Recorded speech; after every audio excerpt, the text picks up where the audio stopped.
Hello friends, welcome to CSE Study Bytes. तो जैसा कि आपको पता ही है कि वोकेबलरी कितनी इम्पॉर्टेंट है हमारे लिए। कोई भी एग्ज़ाम लो, जे के SSB लो या कोई भी एग्ज़ाम लो आप, वहाँ पे तो वोकेबलरी पूछी जाती है। जैसे सिनोनिम पूछे जाते हैं, एंटोनिम पूछे जाते हैं। अगर आप नए हो चैनल पे तो प्लीज़ चैनल को पहले सब्सक्राइब करें।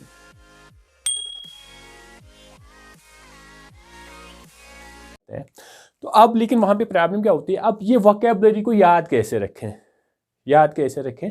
तो ये बहुत बड़ी प्रॉब्लम होती है स्टूडेंट्स के लिए। तो आज हम लाए हैं एक ऐसी टेक्निक तो जिससे आपको एक तो मज़ा भी आएगा और आपको फिर ये हर कोई वर्ड की मीनिंग अच्छे से उसको याद भी रख पाओगे। अगर SSB की बात करते हैं, JK SSB, तो वहाँ पे भी आते ही रहते हैं, मतलब उसके सिलेबस में है ऑलरेडी सिनोनिम एंटोनिम वगैरह। तो आज हम स्टार्ट करते हैं। अब ये एक नई टेक्निक है, तो आप वीडियो को पूरा देखिएगा। आपको मज़ा नहीं आएगा तो पैसे वापस लीजिएगा, ठीक है? चलो ठीक है। तो आज हम देखें, यहाँ पे कुछ मैंने यहाँ पे वर्ड्स लिखे हैं और उनकी मीनिंग भी लिखी है। अब इनको कैसे याद रखें किसी ना किसी तरीके से। अब ट्रिक क्या है कि मतलब जैसे यहाँ पे पहला वाला हमारा वर्ड है बेस्टियल, इसकी मीनिंग क्या है? इनह्यूमन या ब्रूटल। कोई इनह्यूमन या ब्रूटल है, तो अब इसको कैसे हम याद रखें? बेस्टियल। तो जैसे कि आपने कहीं बेस्टियल देखा तो आपको कैसे याद रहेगा? अच्छा, इसकी मीनिंग क्या है? ये थोड़े मुश्किल है ना याद रखना। तो अब इसके लिए एक जो टेक्निक है, मतलब इसको हम जो हमारी अपनी लैंग्वेज है उसके साथ किसी ना किसी तरीके से उसको कनेक्ट करना है और फिर आपको ईजी होगा इसको रिमेंबर करने की। अब मैं यहाँ पे दिखाता हूँ कैसे। जैसे बेस्टियल, इसकी मीनिंग क्या है? इनह्यूमन या ब्रूटल। ओके, अब बेस्टियल को हम कैसे याद रखें? क्या लग रहा है? भैंस की टेल, भैंस की टेल, बेस्टियल, भैंस की टेल। अब कोई बंदा भैंस की टेल के ऊपर मार रहा है, कितना इनह्यूमन इंसान है ये, कितना ब्रूटल इंसान है। मतलब क्या? भैंस की टेल के ऊपर डंडा मार रहा है, भैंस की टेल के ऊपर डंडा मार रहा है, कितना इनह्यूमन है, कितना ब्रूटल इंसान है ये। तो अब बेस्टियल को कैसे हम याद रखेंगे? भैंस की टेल। अब भैंस की टेल के ऊपर क्या कर रहा है? बंदा मार रहा है, मतलब कितना इनह्यूमन है ये इंसान, कितना ब्रूटल है। तो हो गया हमारा पहला वाला वर्ड, मतलब ईजी है ना? इस तरीके से हम इसको याद रख सकते हैं। ऐसे ही अब हम दूसरा वर्ड है होमेज। होमेज मतलब ऑनर, रेस्पेक्ट। अब होमेज मतलब इसको हम कैसे रखेंगे? होम में एज्ड लोग, हर किसी के घर में होते हैं ना एज्ड लोग। अब जो बुजुर्ग होते हैं घर पे, तो उनकी हमें क्या करनी चाहिए? उनकी इज्जत करनी चाहिए, उनको ऑनर देना चाहिए हमारी। तो होम एज मतलब जो होम में एज्ड लोग हैं उनको क्या देंगे? हम इज्जत देंगे, उनको ऑनर देंगे। तो होम, इसको कैसे याद रखेंगे? होम एज मतलब होम में एज्ड लोग, उनको क्या देंगे? इज्जत देंगे, उनको ऑनर देंगे। हो गया हमारा पहला वाला वर्ड भी, सेकंड वाला वर्ड भी। अब कहीं पे भी ये होम में जाएगा आपके, अच्छा होम में एज्ड लोग, अच्छा तो मतलब उनको क्या करनी चाहिए? रेस्पेक्ट देनी चाहिए उनको। ऐसे ही है अब कंसील। तो इसकी मीनिंग क्या है? To hide. कंसील मतलब इसको कैसे याद रखें? अब कान के पीछे सील, जो कान के पीछे सील लगाई ना इस बंदे ने, अब ये क्या कर रहा है? हाइड कर रहा है। इसको बोल रहे हैं दिखाओ, ये दिखाई नहीं रहा है। कान के पीछे सील अब दिखाई नहीं रहा है, हाइड कर रहा है। तो कंसील मतलब कान के पीछे सील, कान के पीछे सील। अब कान के पीछे सील है, ये दिखाई नहीं रहा है, इसको बोल रहे दिखा दिखाओ, नहीं वो हाइड कर रहा है, नहीं मैं नहीं दिखाऊंगा, मैं नहीं दिखाऊंगा। तो कंसील मतलब टू हाइड। अब इसको कैसे याद रखेंगे? इस तरीके से। ऐसे ही है विंडिक्टिव। विंडिक्टिव मतलब out for revenge, out for revenge मतलब रिवेंज, बदले की आग। तो अब विंडिक्टिव मतलब इसको कैसे याद रखें? ठीक, तो किसी का झगड़ा हो गया किसी के साथ, अब वो क्या कर रहा है? वो गया उनके घर में और विंडिक्टिव मतलब विंडो और टीवी, विंडिक्टिव मतलब टीवी, विंडो के बाहर टीवी फेंक रहा है, विंडो के बाहर टीवी, इसने टीवी उठाया और सीधे विंडो से बाहर। तो किस में? आउट ऑफ रिवेंज, इसको गुस्सा आ गया ना उन पे। तो अब ये क्या कर रहे हैं? उसने टीवी उठाया और विंडो के बाहर फेंक दिया, आउट फॉर रिवेंज, बदले की आग में।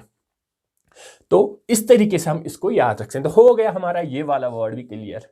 विंडिक्ट मतलब विंडो के बाहर टीवी उठाया और बाहर, सीधे बाहर। और किसमें? और रिवेंज उनसे ले रहा है, बदले की आग में। अब बिजार मतलब वेरी स्ट्रेंज या अनयूजुअल।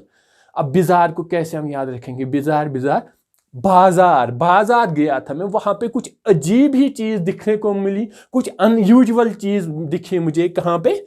बाजार में अनयूजुअल चीज, बाजार में वेरी स्ट्रेंज चीज दिखने को मिली मुझे। मैं बाजार गया था, वहां पे क्या कोई स्ट्रेंज चीज थी, कोई अनयूजुअल चीज थी। तो बिजार को अब कैसे याद रखेंगे, कैसे पता चलेगा कि वेरी स्ट्रेंज या अनयूजुअल है? बाजार गया था, वहां पे क्या था? अलग ही खबरें दिखने को मिली, वहां पे बोल रहे हैं कि पता नहीं क्या क्या हो रहा है, अजीब सी खबरें। तो बहुत ही स्ट्रेंज, अनयूजुअल।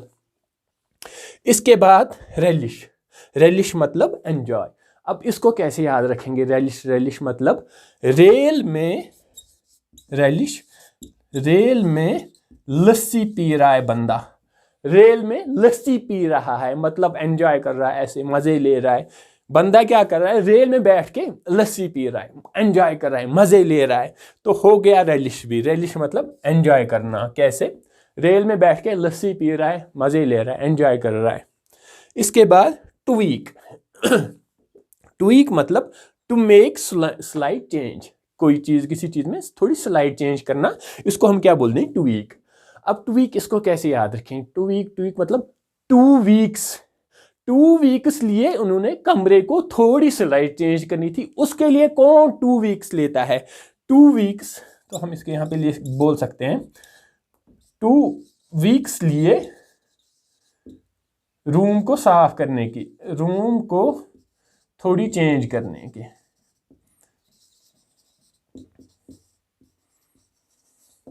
ट्वीक मतलब टू मेक स्लाइट चेंज। अब स्लाइट चेंज करने की उसको कैसे याद रखेंगे? ट्वीक मतलब ट्वीक 2 वीक्स लिए उन्होंने स्लाइट चेंज करनी थी उनको, उन्होंने 2 वीक्स लिए उसके लिए। कैसे इंसान है? 2 week to make slight change. Okay, हो गया ये वाला भी क्लियर। अब हम आते हैं यहाँ पे नॉवेल्टी। इसकी मीनिंग क्या है? न्यूनेस, कुछ नया। नॉवेल्टी। अब इसको कैसे याद रखेंगे? नॉवेल के ऊपर ही टी रखी इसने, नॉवेल के ऊपर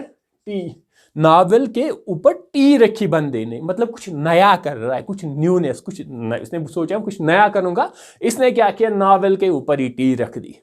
ठीक है, तो हो गया ये वाला वर्ड भी, नॉवेल के ऊपर टी। अब यहां पे क्या है? एक और वर्ड डिफंक्ट मीन्स डेड। अब डिफंक्ट मतलब डिफंक्ट, और अब इसमें क्या हो गया? डी मतलब डॉग फैन में अटक गया। अब डॉग, वहां पे फैन चल रहा था, वहां से डॉग आ गया, वो क्या हो गया? अटक गया फैन में। अब वो क्या होगा? डेड तो होगा ना, वहीं पे खत्म, डेड। डॉग आ गया, वहां से आ गया, सीधे फैन में घुस गया और वहीं पे डेड, खत्म, टाटा बाय बाय हो गया उसका। डिफंक्ट मतलब डेड।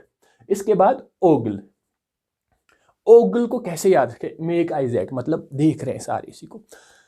ओगल कैसे याद रखें? अच्छा, वो वाली गर्ल जो बहुत खूबसूरत थी बाहर, अब उसको हर कोई उसी को देख रहा है, ऐसे आंखें तो हटा ही नहीं रहे उससे, मतलब वैसी वाली खूबसूरत थी वो। अब ये क्या है? ओगल मतलब मेक आइज एट। अब इसको कैसे याद रखें? अच्छा, वो वाली गर्ल उसको सारे देख रहे थे ना, सारे उसको मतलब नजर ही नहीं हटा रहे हैं उससे, इतनी प्यारी थी वो। तो ओगल वो वाली गर्ल। ठीक, तो ये हो गया ये वाला वर्ड भी। अब एक और वर्ड है यहाँ पे ब्रेट मीन्स स्कोल्ड स्ट्रांगली, किसी को ना बहुत जबरदस्त डांट पड़ी। ब्रेट इसको कैसे याद रखें? ब्रेट मतलब बारात लेट आ गई। आजकल तो बर्फ है, बर्फ में कौन बारात लेट आती है? बारात लेट आ गई तो बारातियों को क्या पड़ गई? बहुत तगड़ी डांट पड़ गई। तो यहां पे हम बोल सकते हैं बारात लेट आ गई। अब क्या पड़ी उनको पड़ी खतरनाक वाली डांट, वहां पे स्कोल्ड स्ट्रांगली, उनको बहुत खतरनाक वाली डांट पड़ी। हो गई ये भी बारात बिलेट, मतलब बारात लेट आ गई। अब क्या करेंगे, उनको पड़ गई डांट वहीं पे, लेट क्यों आ गए। ओके, अब है मैसोचिस्ट। अब मैसोचिस्ट कौन सा बंदा है, one who enjoys his own pain, वो बंदा जिसको ना अपनी तकलीफ के मजे ले रहा है। अब ये क्या कर रहा है, मैसोचिस्ट मतलब मांस निकाल रहा है अपनी चेस्ट से ना ऐसे खींच रहा है, मांस निकाल रहा है और अपनी बहन को एंजॉय कर रहा है, मतलब वहां से इसको तकलीफ होती है ना, ऐसे निकाल रहा है मांस, और वो क्या कर रहा है, खुद को एंजॉय कर रहा है, मतलब मांस निकाल रहा है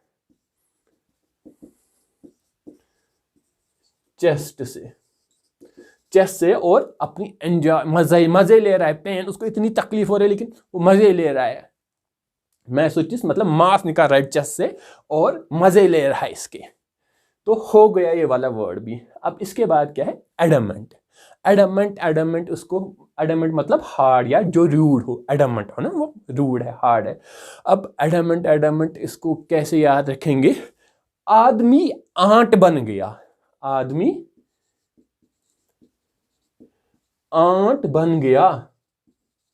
अब आदमी आंट बन गया, अब वो सुनता ही नहीं है किसी की, मतलब बहुत हार्ड हो गया है, बहुत रूड हो गया है।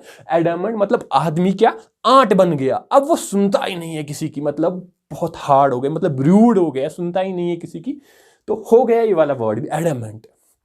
अब आते हैं लास्ट वाले वर्ड पे, एक्विटल या डिलीवरेंस फ्रॉम चार्जेस। एक्विटल ये वाला वर्ड हम कहाँ पे करते हैं यूज़, जब कोई जेल में होगा फिर उसको वहाँ पे कोर्ट उसको जज क्या करता है, फिर एक्विट करता है।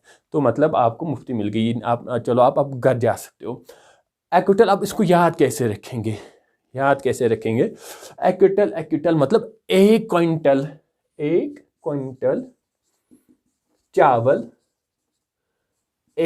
चावल दिया इसने बंदे ने जज को, और जज ने बोला चलो तुम जा सकते हो, आपको डिलीवरेंस फ्रॉम चार्जेस, आपके सारे गुनाह माफ किए, आप अब घर जा सकते हो। तो उसको जो उसके चार्जेस उस पे थे उसको उसे मुफ्ती मिल गई।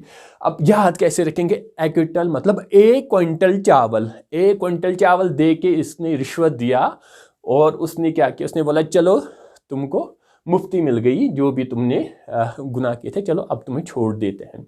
तो ये अब हमने आज क्या सीखा, कितने 14 वर्ड्स हैं ये। तो ये डिफिकल्ट लग रहे थे ना, अब लेकिन अब क्या हो गए, अब इजी हो गए।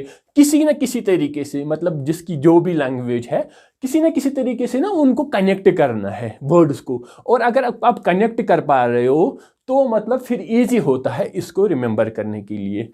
तो अब अगर आपको ये लेक्चर अच्छा लग गया तो फिर लाइक और शेयर तो मतलब करना ही करना है अपने सारे फ्रेंड्स के साथ, और फिर जो वहाँ पे सब्सक्राइब बटन है मतलब उसको फोड़ ही देना है, ठीक। तो उसको फोड़ ही दो। तो अगर आप चाहते हो नए वीडियो आए तो फिर तो सब्सक्राइब करना ही पड़ेगा। और फिर चलो मिलते हैं फिर नेक्स्ट लेक्चर में, तब तक के लिए अल्लाह हाफिज़।